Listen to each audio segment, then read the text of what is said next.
Saya menjual banyak sampo, sabun, dan kemasan saset deterjen sehingga saya menghasilkan banyak sampah kemasan saset ini. Saya tidak tahu harus berbuat apa dengan mereka, karena sepertinya tidak ada yang peduli dengan mengumpulkannya atau melakukannya sesuatu tentang sampah ini. Jadi, saya membakar di halaman belakang rumah saya. Jadi, sangat baik bahwa dengan program Buat Bumi, kita akhirnya menemukan solusi untuk ini. We see that actually in Indonesia there is much bigger problem in the low value plastic. So when we do the beach cleanup, normally 90% of plastics that we collect in the beach is this low value plastics or plastic sachet. Seeing plastic waste problem in Indonesia is just part of my daily life as Indonesian.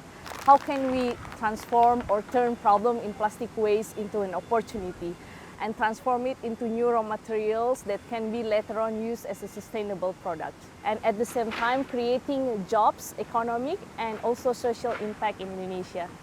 That has always been our core value and mission at 3D Oasis. One of the most exciting projects that we developed was the Buat Bumi project, or For the Earth. We roll out a pilot working with households and warungs to collect and process multi-layer plastics and create a value chain for these low-value plastics.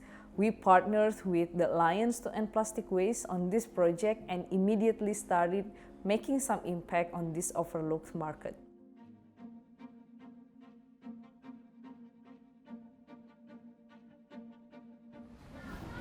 Assalamualaikum, Bu Ita.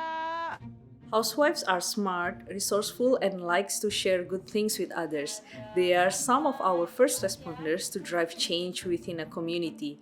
But they have a sharp radar that knows when something is good and will work and when it won't.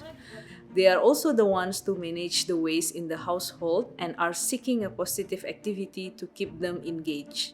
So when we roll out our Buat Bumi program, we had to make sure that the model was sustainable, accessible, and easily understood.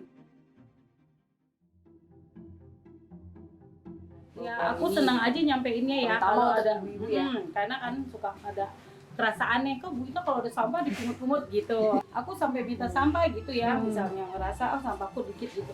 Kenapa dipungutin sampah gitu? Dari sampah itu bernilai loh gitu. Terus kalau bilang terus jadi aku kenalin gitu. Jadi pada ngikutin ibu-ibu. Iya. Aku bilang kan kalau di rumahku dari RT dicoba dulu ya waktu itu 10 orang gitu. Kalau mau ikut boleh gitu. Saya telah membuka warung ini selama lebih dari 3,5 tahun dan saya sudah mengenal hampir semua orang di lingkungan ini. Menjadi mitra hanya membuat peran saya dalam komunitas menjadi lebih bermakna. Karena saya merasa memberikan kontribusi kepada tetangga saya, sambil juga mendapatkan imbalan hanya dengan berada di sini. Karena kita nggak tahu dulunya kalau sampah-sampah yang berserakan itu, nggak taunya kita menjadikan nilai jual juga gitu Mbak. Kalau ada bungkus saset dari kopi, dari mie, ataupun dari sampo, dari sabun kayak gitu, kita minta tolong suruh dikumpulin juga kayak gitu. Setelah entar 1 bulan itu dikumpulin dan kita nanti akan dikasih bonusnya yaitu berupa sembako Mbak. Itu kan lumayan buat kita gitu. Harapannya ya akan langgeng terus kayak gini, malah kalau bisa lebih meningkat lagi gitu Mbak.